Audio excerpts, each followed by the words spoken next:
Number one, tonight we have Jack Frost, written by Abby Koenig and read by out of towner Lucas Gorham.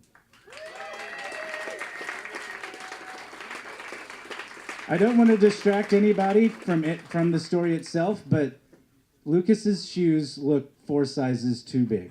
Cash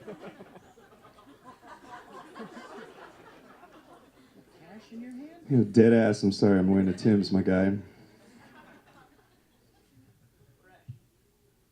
Facts. Okay, Jack Frost by Abby Koenig.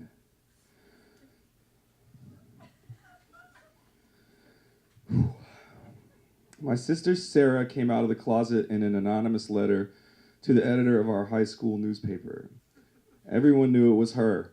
For one, she was the only female who wrote for the high school newspaper and had access to publishing anonymous letters.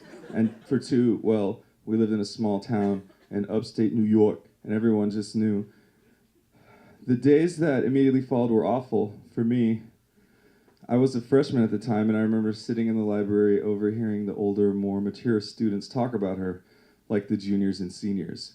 And they pointed at me and whispered, knowing full well I was her kid sister. I was enraged, humiliated. How could she do this to me? How selfish could a sister possibly be to alienate herself from the norm and in turn foist me into the role of an outcast?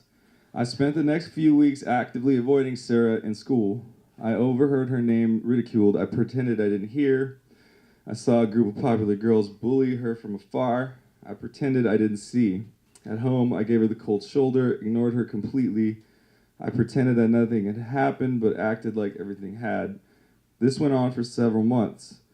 Sometime during the holiday break, with little else to do but watch television, Sarah announced to me that she was walking to the video store to find a Christmas movie to rent.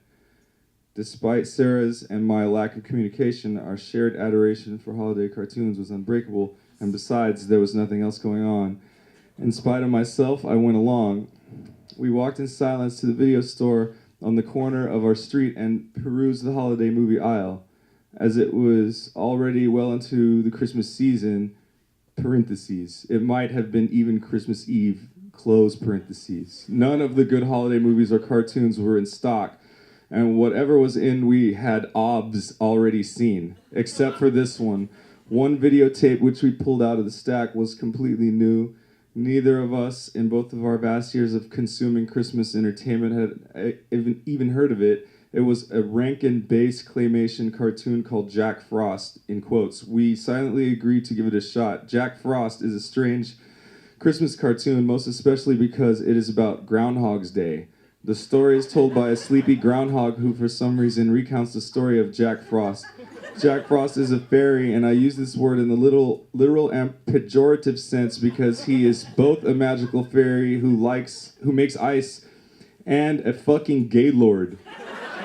Despite his obvious penchant for dudes, he falls in love with a real claymation lady who lives in this town that is situated somewhere in between Russia and Ohio circa 1972 and the North Pole. So why is this a holiday cartoon, and why was it designated to the holiday shelf at our local video store? This is a great question, and the answer is more complicated than I can explain, but I'll try.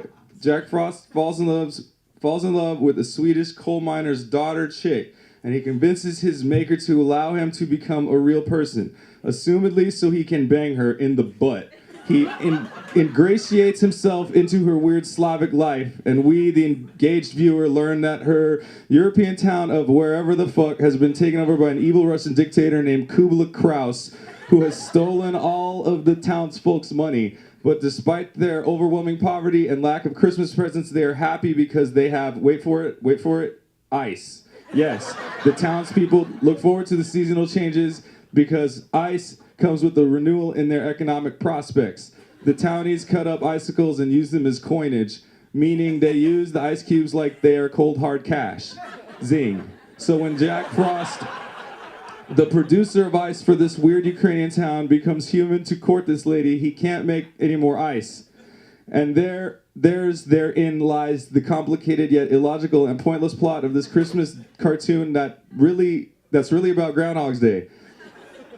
Oh yeah, and it has terrible songs. Sounds moronic? That's because it is. And my sister Sarah and I watched this holiday special in awe.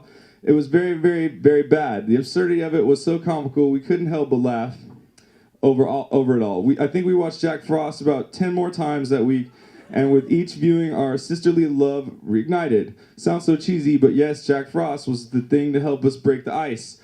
My cold shoulder warmed up. It didn't take much longer for me to grow up and realize that it was totally fine for my sister to love whoever she felt like she wanted to. But it did take me a few years to understand that her coming out of the closet in the early 90s in a little homophobic, rigid town in upstate New York was probably the bravest act I would ever witness of another human being ever in my life. Over the years, I tried multiple ways to apologize for my horrible childish reaction to her honesty.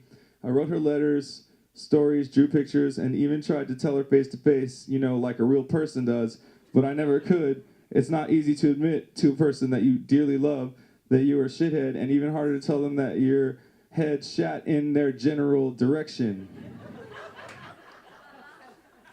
The closest I got to an apology was to buy Sarah a VHS copy of Jack Frost for Christmas some years later. We watched it together multiple times since our original viewing, and the VHS was a shared inside joke. We both knew all of the horrible songs, and it was an annual thing for us to use to make them answer genuinely serious questions about one another. Making fun of Jack Frost became a holiday tradition. It's so bad, it's good. I have only a handful of things that I regret in life. Less than enough to count on two hands. Yet, despite our renewed mutual sistership, forever topping my regret list is not apologizing to Sarah for being a dick. And what's worse is that I never can. My sister Sarah died of an accidental overdose in 2009. When we cleaned out her room the day after she died, I found a VHS copy of Jack Frost buried amongst her stuff. I took 3 of her things that day, that video cassette being one of them. Every year around Christmas time, I bust out the videotape and pop it into my old VHS player, the one I use only once a year around the holidays. I watch this movie in some sort of self-inflicted torture. Torture because it forces me to think of my sister and her tragic death, something I really never want to do. Torture because it makes me reflect on a time when I was repulsive to one of the people I most loved and should have treated the best. And torture because it's just a very bad movie.